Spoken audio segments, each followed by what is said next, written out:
Je m'appelle Bella. J'ai 34 ans et je suis technicien de laboratoire et je travaille dans un centre médical privé de l'Oregon. Ma journée commence à 6 heures du matin. Je dépose ma fille de 6 ans, Ellie, à l'école primaire près de chez nous, puis je me dirige vers le laboratoire pour faire face à des plateaux de sang, d'urine et des formulaires d'analyse anonymes.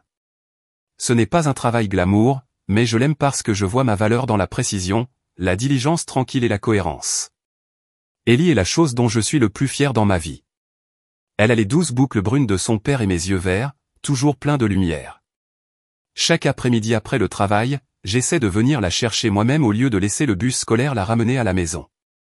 Ce moment où elle court vers moi, les bras écartés, impatiente de me montrer un dessin ou une nouvelle chanson du cours de musique, c'est le moment où je me sens le plus comme une mère. Mon mari, Dean, était l'homme que je croyais être mon âme sœur. Il travaille dans l'immobilier et voyage souvent pour superviser de nouveaux lotissements dans des banlieues éloignées. Dean était doux, chaleureux et motivé. Mais dernièrement, je l'ai senti s'éloigner. Il rentre tard, accusant les rendez-vous clients de dernière minute de week-end que nous aurions pu passer ensemble en famille. Chaque fois qu'Ellie court vers lui avec une photo, il hoche simplement la tête distraitement et regarde son téléphone. Parfois, j'ai l'impression d'être juste la femme de ménage dans ma propre maison. Mes parents, Walter et Nora, habitent à environ 20 minutes en voiture. Ils sont maintenant à la retraite et vivent dans une cabane au bord de Crescent Lake. J'ai toujours cru que leur amour pour Ellie était authentique. Ils préparaient des biscuits, allumaient des dessins animés et restaient assis pendant des heures à écouter ces histoires d'école. Mais récemment, quelque chose a changé dans la façon dont ma mère regarde Ellie. Ce n'est pas vraiment froid, mais prudent comme si Ellie était quelque chose qu'elle préférait ne pas toucher. Ma sœur aînée, Vanessa, est tout le contraire.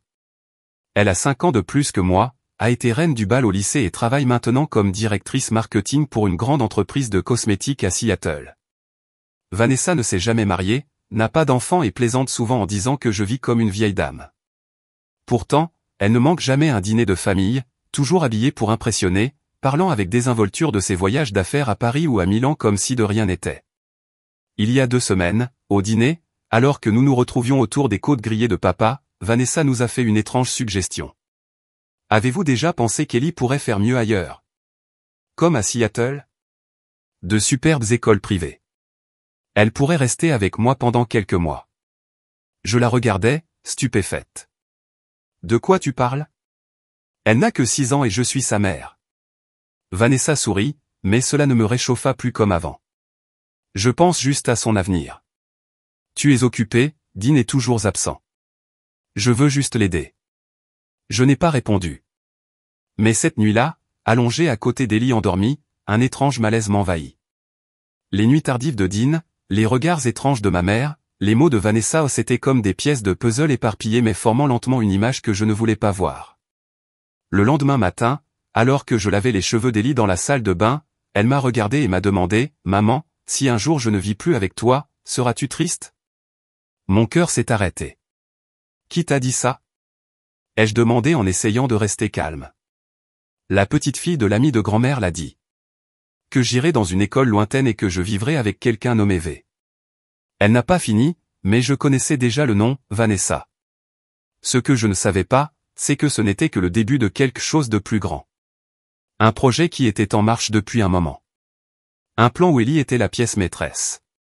3 jours après qu'Ellie ait posé cette étrange question, Dean est rentré à la maison après 22 heures. J'étais assis à la table de la cuisine, les lumières toujours allumées, le dîner froid. Il est entré, a raccroché son manteau et a dit la phrase que je pouvais maintenant réciter dans ma tête, « Désolé, un client a encore prolongé la réunion. » Je n'ai rien demandé. Je me suis levé, lui ai servi le dîner et me suis rassis. Je ne voulais pas me battre. Non pas parce que j'étais faible, mais parce que parfois le silence est le seul moyen d'entendre ce que les gens cachent. Dean mangea sans un mot, les yeux rivés sur son téléphone. À un moment donné, il s'est détourné pendant qu'il envoyait un SMS, et pendant une fraction de seconde, j'ai vu un nom clignoter dans le reflet de la vitrine. Je rappelle. Vanessa. Ce nom m'a glacé. Je ne pouvais pas en être sûr, mais mon instinct de mère et d'épouse me disait que quelque chose n'allait vraiment pas.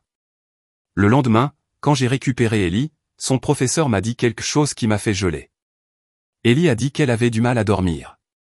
Elle a mentionné que quelqu'un lui avait dit qu'elle devrait peut-être déménager et vivre loin de moi. Bella, est-ce que tout va bien? A demandé le professeur. Je me suis forcé à lui faire un sourire rassurant, je l'ai remercié et j'ai précipité Ellie chez elle, mais mon esprit s'emballait. Je ne l'ai pas dit à Dean. Au lieu de cela, j'ai appelé ma mère. Maman, est-ce que Vanessa a dit quelque chose à propos d'Ellie récemment? Il y eut une longue pause avant qu'elle ne réponde. Elle vient juste de parler de l'avenir, Bella. Elle pense qu'Ellie mérite une meilleure école. Mais personne n'a le droit de parler de son avenir à part moi, dis-je, incapable de cacher ma frustration. Ma mère soupira. Bella, tu es une bonne maman, mais tu es à bout de force. Dean travaille toujours. Et Vanessa, elle essaie juste d'aider. Aide. Je commençais à détester ce mot. 2 jours plus tard, Vanessa est passée vers l'heure du déjeuner. Je revenais tout juste du labo. Dean rencontrait un client. Vanessa a apporté 2 cafés au lait et un sac contenant des vêtements pour enfants. Je suis allé faire du shopping, sourit-elle en posant le sac. Je pensais qu'Ellie adorerait cette robe violette. Je n'ai pas touché au café ni ouvert le sac. Je l'ai regardé dans les yeux. Qu'est-ce que tu fais, Vanessa? Elle cligna des yeux, puis eut un léger rire. Quoi? J'apporte juste des cadeaux pour ma nièce. Et essayer de convaincre tout le monde qu'elle devrait vivre avec toi, loin de sa propre mère. C'est ce que tu fais? Vanessa posa sa tasse plus fort que d'habitude, mais garda sa voix douce. Bella, tu réagis de manière excessive. Sais-tu à quel point Dean est sous pression? Maman et papa s'inquiètent aussi. Nous voulons tous juste ce qu'il y a de mieux pour Ellie. Le mieux, c'est qu'elle reste avec sa mère. Un sourire en coin apparut sur le visage de Vanessa. Pas la sœur que je connaissais. Ce sourire m'a glacé. Si vous pensez qu'être mère signifie que vous décidez de tout, vous vous trompez. Les enfants ne sont pas une propriété. Cette nuit-là, j'ai trouvé une enveloppe non ouverte dans la poche du manteau de Dean. Cela provenait d'un cabinet d'avocats de Seattle. À l'intérieur, des documents sur la consultation sur la garde des enfants et un projet d'accord pour le transfert temporaire de la tutelle. Je me suis assis seul dans le salon. La maison était si silencieuse que j'entendais le tic-tac de l'horloge. Une seule question résonnait dans ma tête, comment compte-t-il m'enlever ma fille? Ellie dormait dans sa chambre, serrant son lapin en peluche comme toujours. Mais cette fois, je ne pouvais plus la regarder dormir calmement comme avant. Une tempête arrivait. Et cela ne venait pas de l'extérieur, mais de ceux-là même qui partageaient mon sang. Je savais que je ne pouvais plus rester tranquille, parce que je ne protégeais pas Ellie d'un plan. Je la protégeais d'un monde que je croyais autrefois être celui de la famille. Ce samedi-là, ma mère a appelé, sa voix pleine de joie. Bella, ce week-end, nous planifions un pique-nique au parc national de Crater Ridge. Ce n'est pas très loin, à environ 2 heures de route. Nous allons tous marcher le long d'une petite crique et regarder les feuilles tomber. Ellie va adorer ça. Je n'ai même pas eu le temps de répondre avant qu'elle ajoute, Vanessa vient aussi. Ton père a déjà préparé le déjeuner. Tu as juste besoin de te préparer, toi et Ellie.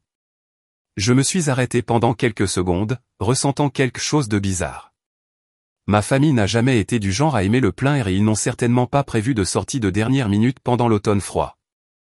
Mais ensuite Ellie a sauté sur la chaise, après avoir entendu, et a crié, « Maman, maman, je veux y aller. J'apporterai ma loupe. Peut-être que je trouverai une feuille rouge rare. » J'ai souri et lui ai tapoté la tête. Comment pourrais-je dire non alors que ses yeux brillaient comme ça? Cette nuit-là, j'ai parlé du voyage à Dean. Il ferma légèrement son ordinateur portable, fronçant les sourcils. Samedi? J'ai une visite sur place avec un nouvel investisseur. Je n'y arriverai probablement pas. Je n'ai pas été surpris. Ces réunions apparaissaient aussi souvent que des feuilles mortes. J'ai hoché la tête. Alors j'emmène Ellie. Mais Dean, as-tu l'impression que quelque chose a changé dans notre famille? Il resta silencieux pendant un moment, puis dit, vous réfléchissez probablement trop. Quoi qu'il en soit, un peu d'air frais pourrait vous faire du bien.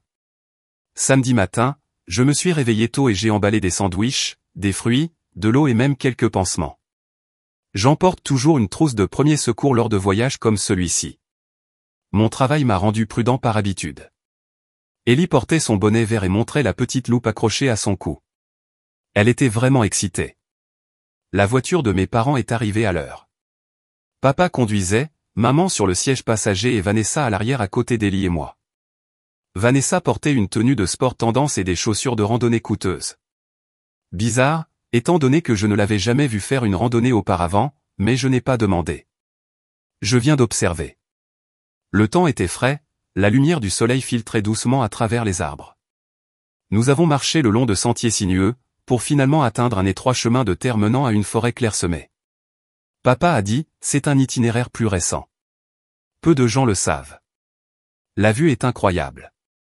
Je me sentais mal à l'aise. Ce chemin ne correspond à aucun des anciens itinéraires que nous empruntions quand j'étais enfant. Pourtant, je n'ai rien dit. Ellie bavardait à côté de moi, désignant chaque branche. Maman, cette feuille ressemble à un cœur. Vanessa me regardait de temps en temps par-dessus ses lunettes de soleil.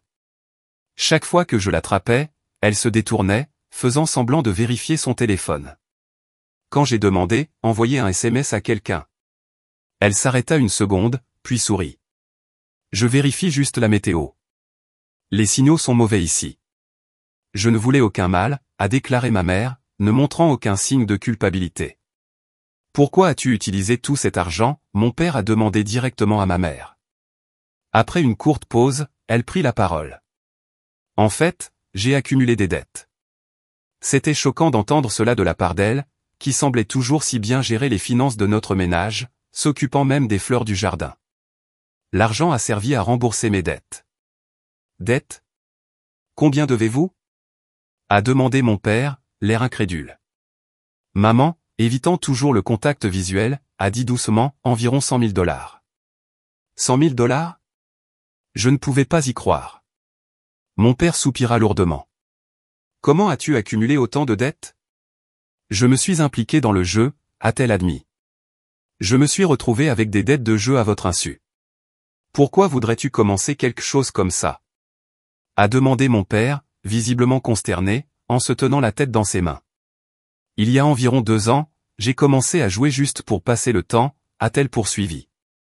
J'ai gagné de l'argent et ça m'a fait du bien au début. Je n'ai utilisé que de petites sommes, mais aller au casino est devenu une habitude et j'ai commencé à parier de plus en plus.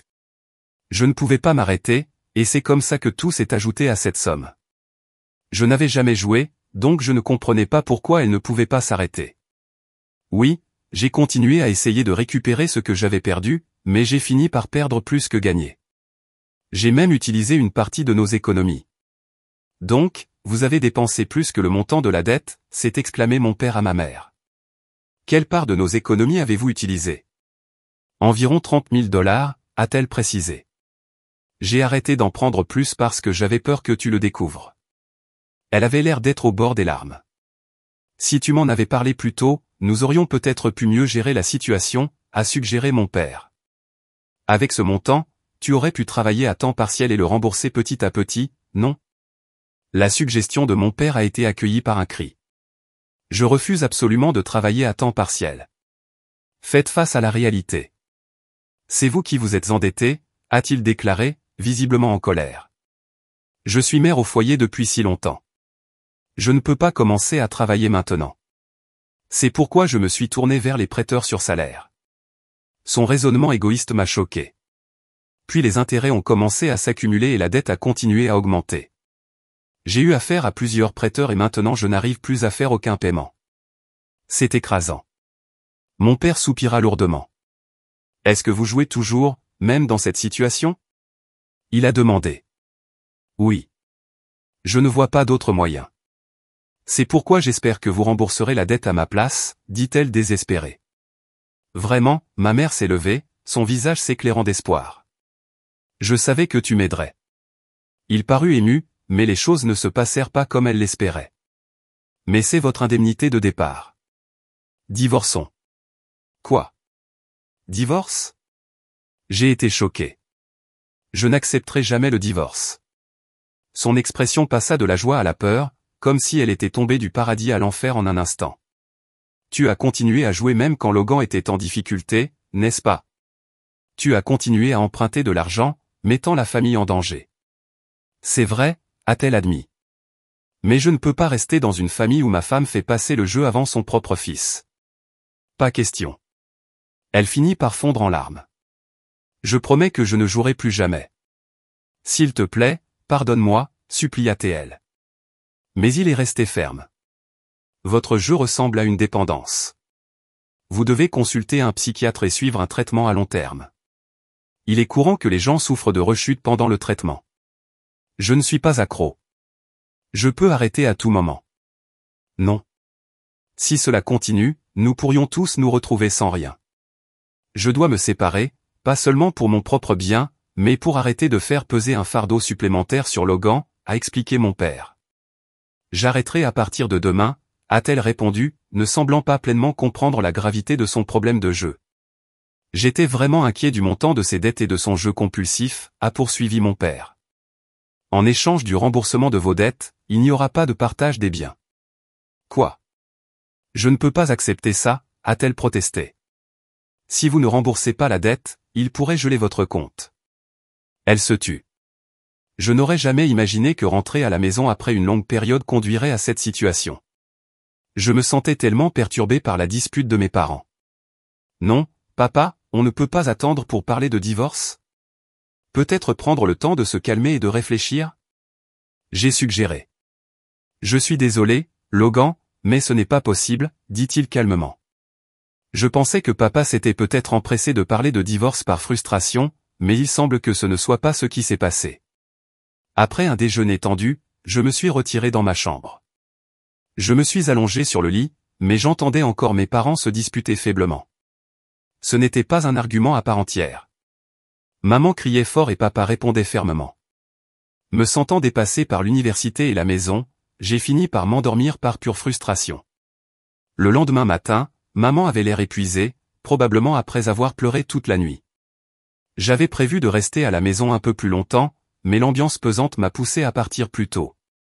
Papa m'a conduit à l'aéroport. Il s'est avéré que maman n'avait pas accepté le divorce lors de leur dispute d'hier. Logan, je suis désolé d'avoir causé tant de problèmes, m'a-t-elle excusé. Non, maman, ce n'est pas ta faute. Merci de m'avoir soutenu pendant mes études de médecine. Je vais désormais commencer à transférer l'allocation directement sur votre compte, alors ne vous inquiétez pas. Ouais, merci, papa. Cela signifie vraiment beaucoup. Je comprends que les choses sont difficiles, mais fais attention. Je suis rentré à New York. Le reste des vacances d'été s'est écoulé avec le travail, mais je ne pouvais pas m'empêcher de m'inquiéter pour mes parents. Quelques mois plus tard, j'ai appris que ma mère avait finalement accepté le divorce. La détermination de mon père a épuisé sa résistance.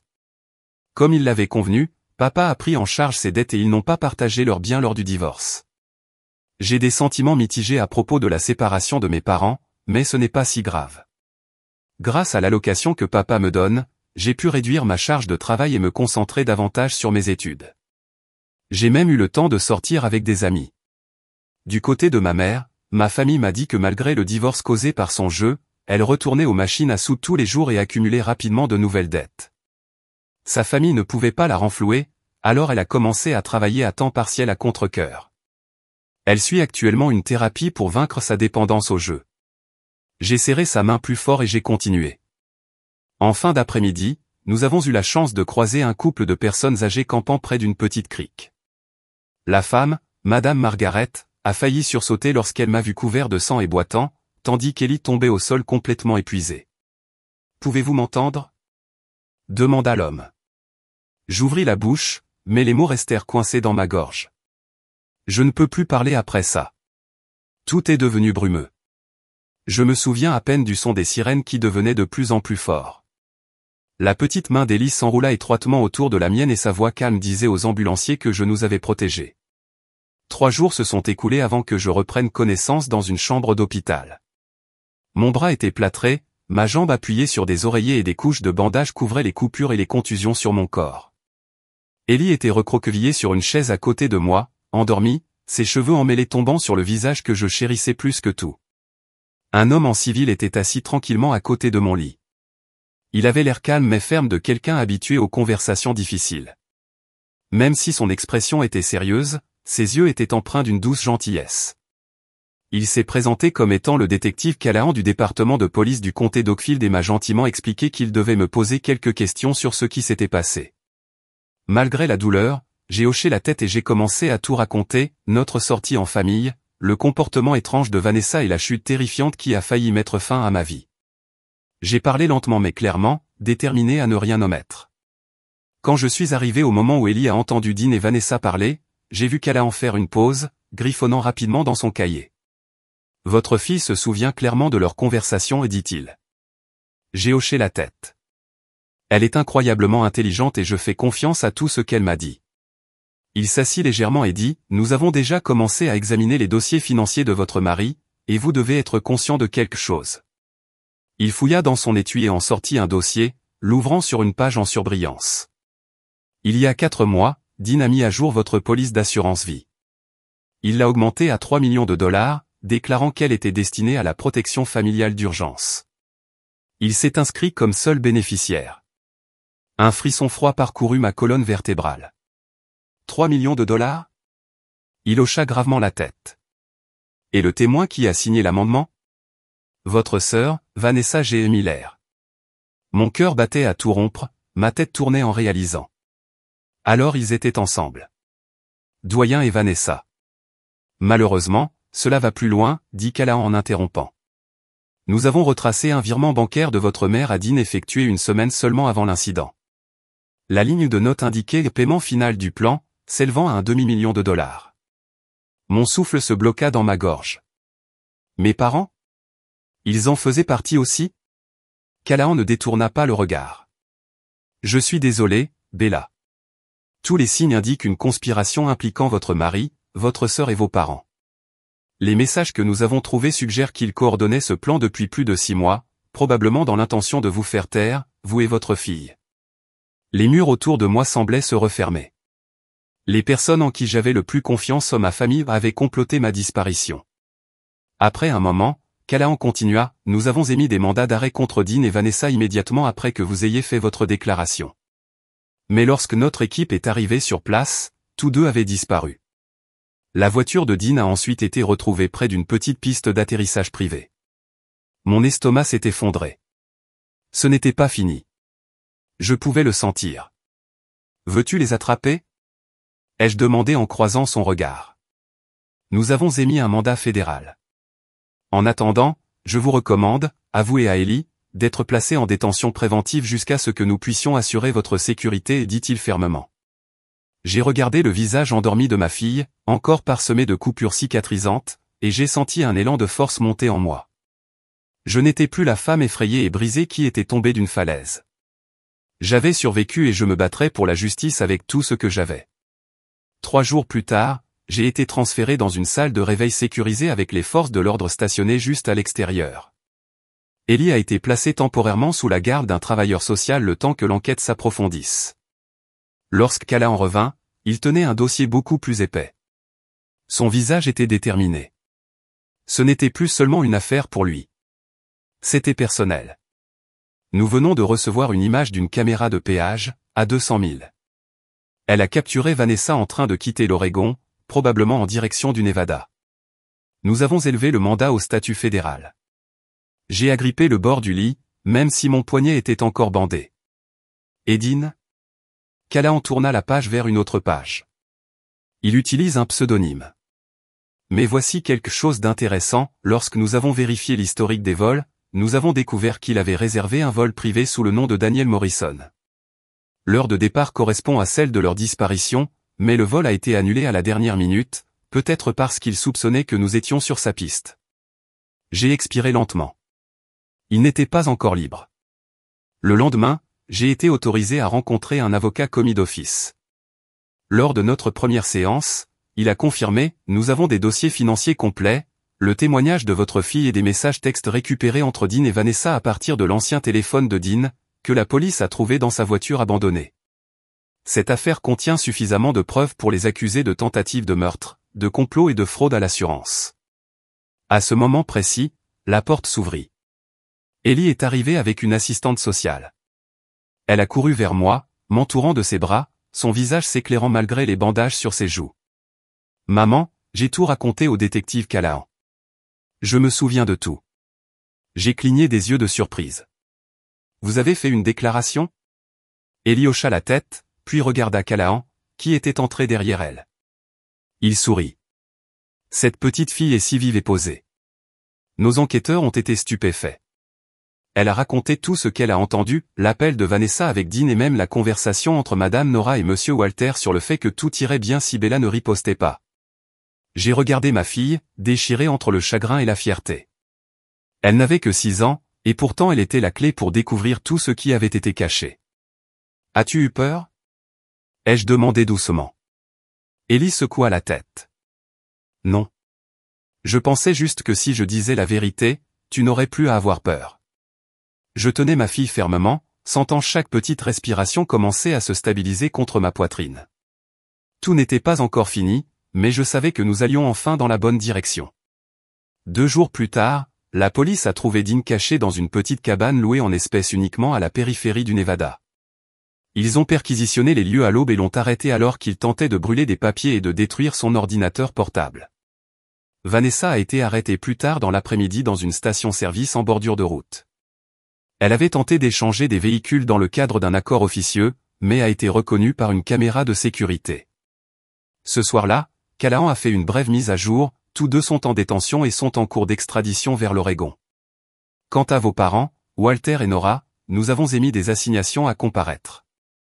Ils ont été enregistrés lors d'un appel avec Dean discutant d'un accord partagé. C'est indéniable. J'ai regardé par la fenêtre de l'hôpital, le soleil de fin d'après-midi projetant une douce lumière à travers les arbres. Pour la première fois depuis des semaines, je n'ai pas eu peur. 3 jours plus tard, nous avons été officiellement libérés, mais la police nous a conseillé d'emménager, Ellie et moi, dans une résidence sécurisée de protection des témoins jusqu'au procès. Lors d'un point de presse à huis clos, la police a confirmé que les preuves démontraient qu'il s'agissait d'un complot de meurtre coordonné visant à obtenir une indemnité d'assurance vie de 3 millions de dollars. La fillette de 6 ans est non seulement le seul témoin survivant, mais aussi la clé pour découvrir tout le plan. J'ai tenu fermement la main d'Ellie pendant que nous regardions l'émission à la télévision. Nous étions dans un endroit inconnu, sous protection 24h24 et 7h7, mais pour la première fois, je ne me sentais pas seul. Parce que désormais, la vérité était enfin de notre côté. 8 mois après qu'Ellie et moi avons survécu à la chute de Crater Ridge, le procès de Dean, Vanessa et de mes parents a officiellement commencé au palais de justice du comté d'Oakfield. Toute la petite ville bourdonnait d'incrédulité. Personne ne pouvait imaginer qu'une famille apparemment parfaite faisait désormais face à des accusations de tentative de meurtre. Le premier jour, je suis arrivé en fauteuil roulant, les bras encore dans un corset à cause d'une fracture qui n'était pas complètement guérie. Ellie était assise à côté de moi, me serrant la main, vêtue d'une robe bleu ciel qu'elle avait choisie parce que c'était la couleur préférée de maman. Je n'ai pas pleuré et je n'avais pas peur. Ce que j'ai apporté au tribunal, c'était la vérité et la force inébranlable d'une mère qui ne pouvait être brisée par la trahison. Dean entra dans un costume gris, sans expression. Vanessa me suivit, les cheveux soigneusement attachés, ses yeux glissant sur moi comme si j'étais un étranger. Mes parents, Walter et Nora, gardaient la tête baissée, évitant tout contact visuel avec tout le monde. J'étais habitué à ce look. J'avais grandi avec ça. Le procureur a commencé par un acte d'accusation sévère, présentant des preuves détaillées du complot de meurtre, de la fraude à l'assurance et de la mise en danger d'un mineur. Chaque fait me coupait comme un couteau, mais je restais assis calmement. J'avais survécu pour révéler cette vérité. J'ai été appelé à témoigner le 2e jour. La salle d'audience était silencieuse pendant que je racontais tout, le voyage, la chute, la douleur insupportable et la trahison impardonnable. Je n'ai pas pleuré. Ma voix était ferme. J'ai regardé Dean dans les yeux et j'ai dit, « Tu ne m'as pas tué, et tu n'obtiendras jamais ce que tu voulais parce qu'Ellie n'est pas quelque chose que tu peux échanger contre de l'argent. » Vanessa gardait la tête baissée. Elle ne m'a jamais regardé. Ce jour-là, Ellie a également témoigné, mais à travers une vidéo préenregistrée, puisqu'elle était encore sous protection des enfants témoins. Dans la vidéo, sa voix était petite mais claire. J'ai entendu tante Vanessa dire à mon père que maman et moi ne serions plus là si tout se passait bien. J'avais vraiment peur, mais j'ai fait confiance à maman. Elle m'a protégé. C'est une bonne personne. Personne dans la salle d'audience n'a pu retenir ses larmes, pas même le juge. Durant leur défense, Dean se leva, d'une voix amère et défensive. J'ai été poussé dans un coin. Bella n'était plus la femme que j'aimais autrefois. Elle contrôlait tout. Je voulais juste la liberté pour échapper à cette vie étouffante. Vanessa n'était pas plus douce. Bella a toujours agi comme si elle avait raison, la victime. Mais si elle n'était pas là, Dean aurait été heureux. Nous voulions juste être libres. Je me suis assis tranquillement. Leurs paroles ne me faisaient plus mal.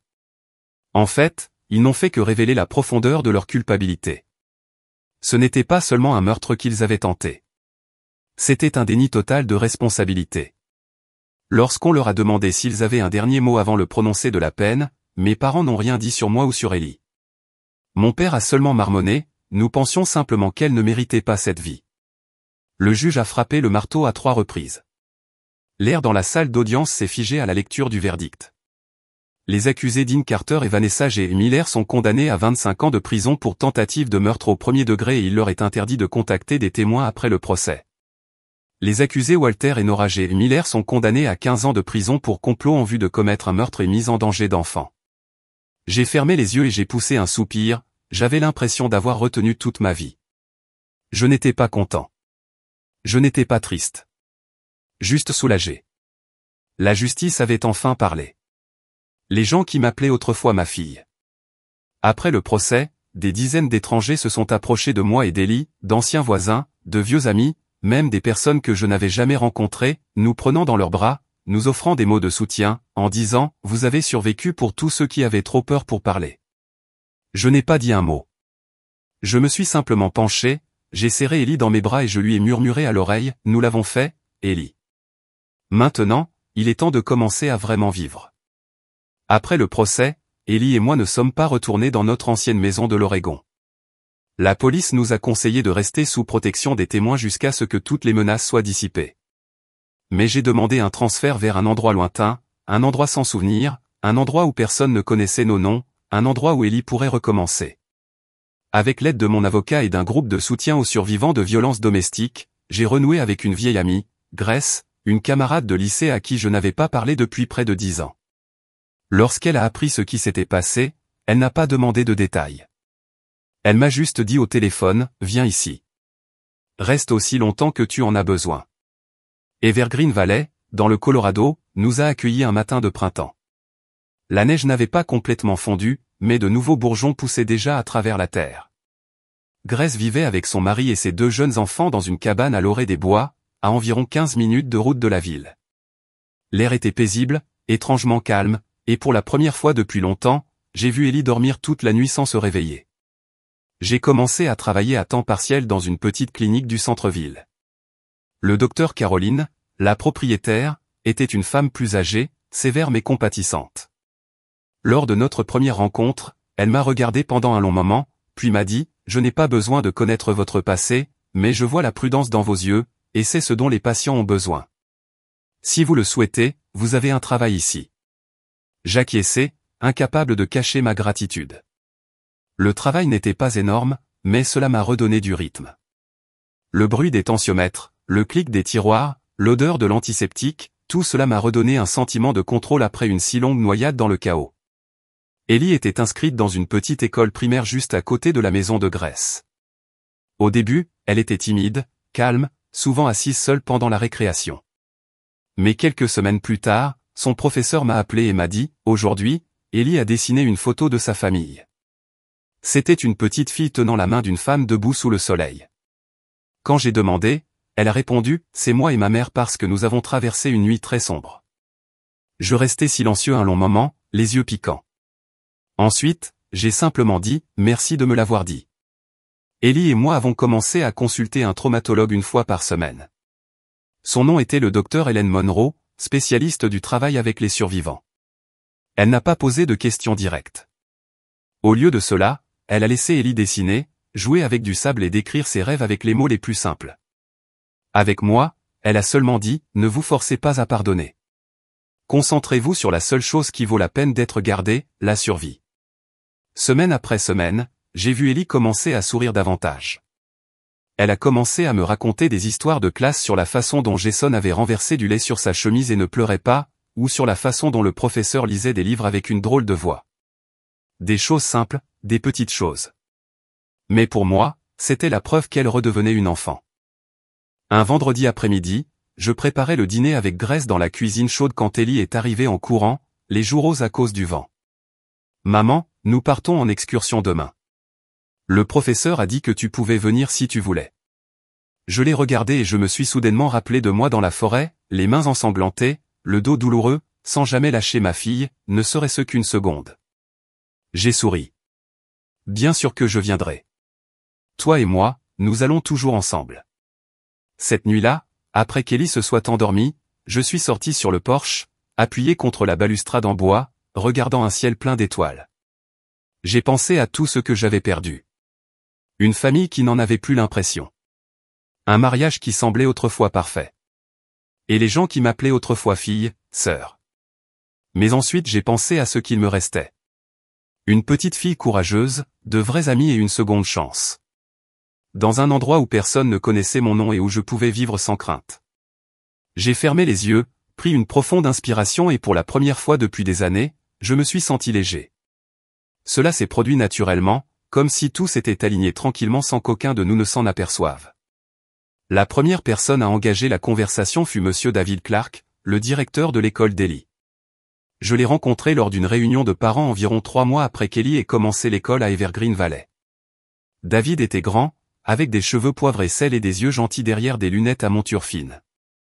Il rayonnait de patience et de chaleur, des qualités que je n'avais pas vues chez un homme depuis de nombreuses années. Après la réunion, il m'a surpris dans le couloir alors que je luttais pour démêler la veste d'Ellie d'une poignée de porte. « Vous êtes la mère d'Ellie, n'est-ce pas ? Je suis David Clark, le directeur. Je voulais juste dire que c'est une merveilleuse élève. » J'ai souri, toujours un peu prudent. « Merci. » Elle essaie vraiment de rattraper son retard. Il m'a regardé pendant un moment, puis a dit gentiment, « Tu n'as pas besoin d'expliquer quoi que ce soit ici. Nous ne nous soucions pas du passé de qui que ce soit. Tout ce qui nous intéresse, c'est qu'aujourd'hui, Ellie a souri sur la cour de récréation. Après ce jour, j'ai vu Monsieur David plus souvent en récupérant Ellie. Au début, nous avons échangé de brèves salutations. Puis nos conversations sont devenues plus longues, plus profondes. Je lui ai parlé de mon travail à la clinique, d'Ellie et de notre voyage. Il m'a parlé de ses années d'enseignement des mathématiques avant de devenir directeur et des raisons pour lesquelles il a choisi de rester dans une petite ville au lieu de déménager en ville. David n'a jamais posé de questions sur les cicatrices sur mes bras ni sur la raison pour laquelle Ellie se réveillait parfois en criant la nuit. Il m'écoutait simplement lorsque j'étais prêt à parler et restait assis en silence lorsque j'avais besoin d'espace pour guérir. Le 8e anniversaire d'Ellie est tombé un jour légèrement enneigé. J'avais prévu un petit rassemblement dans le jardin de Grace, mais Grace avait secrètement invité des voisins, mes collègues de la clinique et même Monsieur David et quelques professeurs de l'école. Ellie portait une robe violet clair, la couleur, selon elle, ressemblait à celle du ciel lorsque j'ai serré maman dans mes bras au coucher du soleil.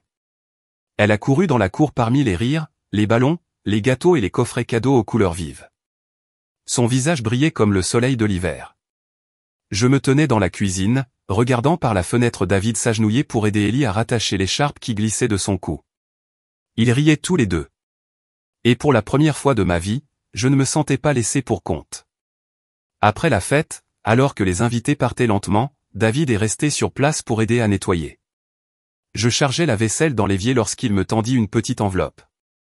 C'est un petit cadeau de l'école. Nous faisons cela pour tous nos élèves qui ont traversé des moments difficiles. Rien de grand, juste quelques billets de cinéma et un nouveau livre. J'ai pris l'enveloppe, tellement ému que j'ai failli pleurer. Mais David n'est pas parti tout de suite. Il resta immobile un moment, puis me regarda sérieusement. « Bella, je ne sais pas ce qui t'a amené ici, mais je sais ceci, ce que toi et ta fille avez apporté à cet endroit est quelque chose de vraiment spécial. Force, espoir et gentillesse. » Je ne dis rien, mes doigts se resserrant autour de l'enveloppe. Croyez-vous que la famille peut être quelque chose que nous créons, pas seulement quelque chose dans lequel nous naissons ? J'ai demandé. David ne répondit pas tout de suite, mais le regard dans ses yeux profonds et doux était une réponse plus parfaite que n'importe quel mot n'aurait pu l'être. Cette nuit-là, alors que je bordais Ellie dans mon lit, elle m'a pris la main et a murmuré « Maman, puis-je appeler Monsieur David, oncle ? Il est gentil comme s'il faisait partie de notre famille. » J'ai souri doucement et j'ai hoché la tête. Tu peux l'appeler comme tu veux, chérie. Tant que tu te sens en sécurité et heureuse. Je me tenais tranquillement près de la fenêtre de la chambre, regardant la neige tomber devant le porche. Chaque flocon blanc tombait comme s'il recouvrait doucement les traces de tout ce que nous avions laissé derrière nous. Et je savais qu'Ellie avait raison. La famille ne doit pas nécessairement être constituée de personnes avec lesquelles nous partageons le sang. La famille est l'endroit où quelqu'un attend que nous sortions de l'obscurité avec gentillesse, patience et amour inconditionnel. Et j'avais trouvé ce genre de famille dans les yeux d'Ellie, dans les bras d'amis et chez un homme qui nouait doucement et de tout son cœur un foulard pour une fillette de 8 ans. Notre histoire, celle d'Ellie et la mienne, n'est pas seulement une question de survie. C'est la preuve que parfois la vraie famille ne vient pas du sang mais de ceux qui choisissent d'aimer et de rester. Nous avons tout perdu pour trouver ce qui compte vraiment. Liberté, paix et confiance. Dans un monde plein d'incertitudes, j'ai appris que, aussi sombre que soit le passé, avec amour et foi, nous pouvons réécrire notre vie, même à partir des morceaux les plus brisés. Que pensez-vous du voyage de Bella et Ellie? La vraie famille est-elle définie par le sang ou par l'amour et le choix? Partagez vos réflexions dans les commentaires ci-dessous et n'oubliez pas de suivre la chaîne pour découvrir des histoires plus puissantes sur la famille et la résilience.